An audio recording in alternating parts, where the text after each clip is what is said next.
السلام علیکم معزز سامعین، welcome to my channel voice of Mona. ہماری آج کی سٹوری کا نام ہے ظالم۔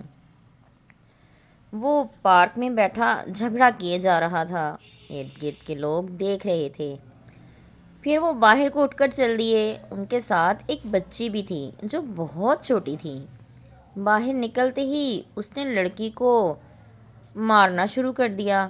بچی بھی رونے لگی۔ پاس ایک گاڑی رکی۔ عورت نے پوچھا، کیوں مار رہے ہو؟ وہ انتہائی بدتمیزی سے بولا، تم جاؤ یہاں سے، میں جو مرضی کروں، یہ میری بیوی ہے۔ بالکل نہیں، بیوی کا مطلب یہ نہیں ہوتا کہ تم مارو گے اسے، اور وہ بھی بے دردی سے۔ میں ابھی پولیس کو بلاتی ہوں۔ وہ گاڑی سے اتر چکی تھی۔ تمہارے والدین کو پتہ ہے یہ تمہیں ایسے مارتا ہے؟ جی نہیں، وہ بولی تو عورت دنگ رہ گئی۔ وہ شکل و صورت کی تو بہت پیاری تھی اور آواز اور بھی پیاری تھی۔ چھوڑ دو اسے۔ نہیں، یہ نہیں کر سکتی میں، یہ بچی ہے اس کی، اسے کون پالے گا؟ جو تمہیں سنبھالے گا وہ اسے بھی پال لے گا، تم میرے ساتھ چلو۔ وہ مسلسل بولے جا رہا تھا، غلیظ گالیاں بک رہا تھا۔ میڈم، مہوش نے بولا، میری این جی او ہے، تم چلو میرے ساتھ۔ تم ہو کون؟ یہ میری بیوی ہے۔ مہوش نے زناٹے دار تھپڑ جڑ دیا اور اپنی سینڈل اتار لی۔ وہ ڈر کر تھوڑا پیچھے ہٹ گیا۔ وہ بیوی کو بولنے لگا، یہ بیچ دے گی تجھے، چل گھر چلیں۔ وہ اس کے ساتھ چل دی۔ مہوش نے بولا، تم میرے ساتھ چلو، مگر وہ نہیں مانی۔ مہوش نے اسے اپنا کارڈ دیا، وہ بھی اس نے پھینک دیا۔ تم خود کے ساتھ غلط کر رہی ہو، مت کرو، یہ بچی بھی کل کو سزا بھگتے گی، دیکھ لینا۔ وہ سر جھکائے چل دی۔ وہ روئے جا رہی تھی۔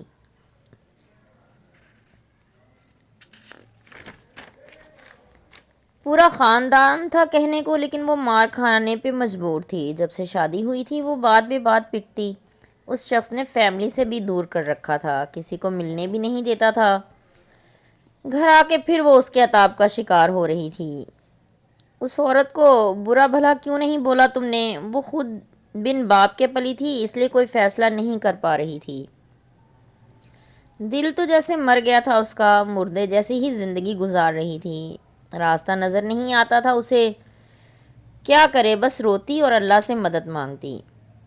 اس کے اندر جیسے طاقت ہی نہیں تھی کسی سے مقابلہ کرنے کی۔ روز روز کے جھگڑے اب تو معمول بن گئے تھے۔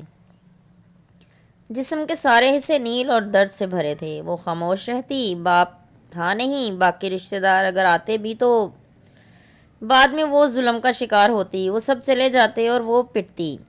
اب اس نے کسی کو بتانا ہی چھوڑ دیا تھا، اور وہ سہ رہی تھی اور اکیلے میں روتی رہتی۔ پتہ نہیں کتنا وقت اسے یہ سب برداشت کرنا تھا۔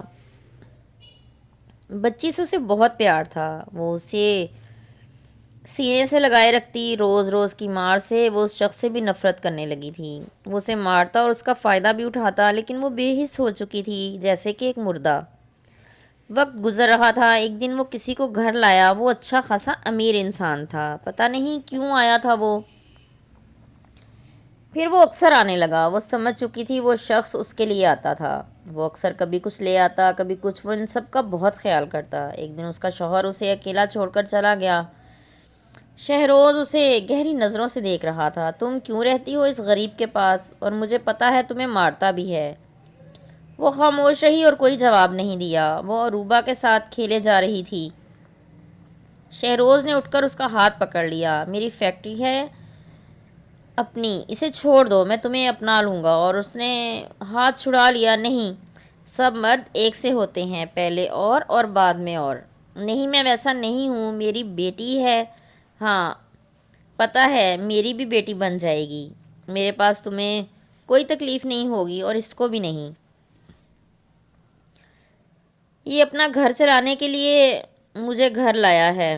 وہ زاروں قطار رونے لگی۔ وہ ڈر گیا۔ ٹھیک ہے، سوچ لو۔ کافی دیر وہ بیٹھا رہا، اسے سمجھاتا رہا، مگر وہ کہاں سمجھنے والی تھی۔ ہزار طرح کے ڈر تھے اس کے اندر، اور وہ ڈر اسے اس دوزخ میں سے نکلنے نہیں دیتے تھے۔ وہ ہر طرح سے مکمل تھی، ہر کوئی اسے پانے کی خواہش رکھتا تھا، لیکن پھر بھی وہ ظلم سہ رہی تھی۔ اچھا سنو، میں تمہیں سیکیورٹی بھی دے سکتا ہوں، مجھے محبت ہو گئی ہے تم سے، گھر لے دوں تمہارے نام پہ۔ وہ اسے دیکھتی کبھی بیٹی کو، مگر خاموش تھی وہ۔ دیکھو وہ چھوڑ گیا ہے، میں جو چاہوں کر سکتا ہوں، مگر تم سلجھی ہوئی اور اچھی ہو، ورنہ میں تمہارا فائدہ اٹھا سکتا تھا۔ تمہارے جیسی ہر انسان کو چاہیے، ہر عورت تمہارے جیسی نہیں ہوتی۔ اتنی تکلیف کے بعد بھی صبر کیے بیٹھی ہو، تم بہت اچھی ہو۔ یاد رکھنا ایک دن تم خود اسے چھوڑ دو گی۔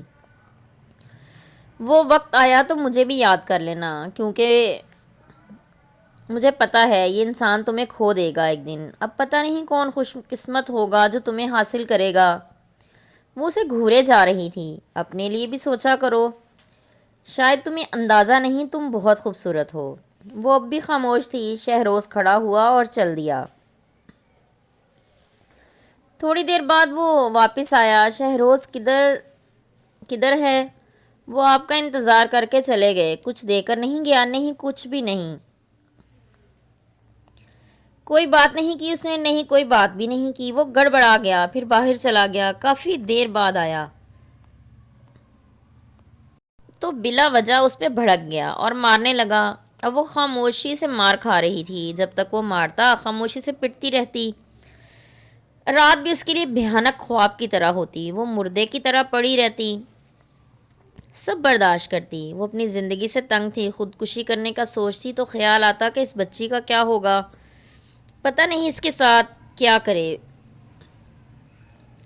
وہ واش روم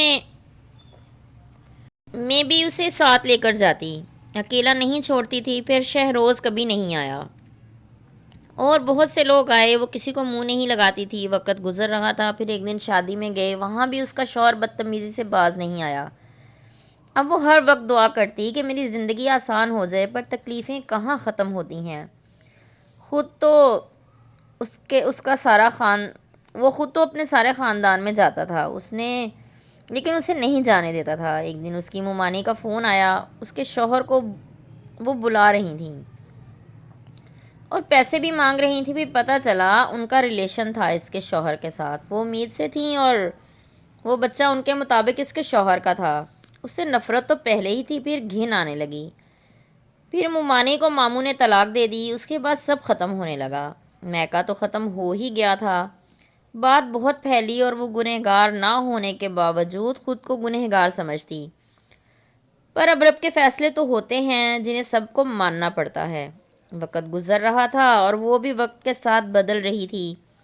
اسے پتہ تھا کہ سب کچھ بدل جائے گا ایک دن۔ اب وہ انتظار کر رہی تھی۔ ظلم جب حد سے بڑھتا ہے تو مٹ جاتا ہے۔ جیتے رہیے، خوش رہیے۔ ملتے ہیں اگلی کہانی کے ساتھ۔